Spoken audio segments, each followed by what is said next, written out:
down here at Presscot Park in Portsmouth, New Hampshire. It's a wet, rainy day. The river is way up there. It's almost just a couple of foot or two below the park.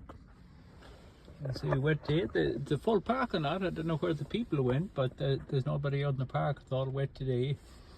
It reminds me of a Sunday back when I was a youngster. We'd go over to Butler's on a Sunday, and Feeney had come down, and Murphy, and after about an hour or two, Butler, it'd be cold of them, the meltings of hell there, and after a while Murphy'd be at Butler and he'd finally get the fire going, and it would take a half an hour to dry the house out, and then after about an hour into it, the house would warm up, and then he'd throw the kettle on, the teapot on, and he'd fill the cutter teapot up with tea leaves, and he'd make you a cup of tea, and you'd be spitting out tea leaves for 2 days after his cup of tea, and on a good day, if you're lucky, you'd get a couple of stale biscuits, but he was a decent buck. If you were over there helping him with the hay, that he'd put a good feed on for you. And he was always good for a couple of bottles of beer too, old Butler was.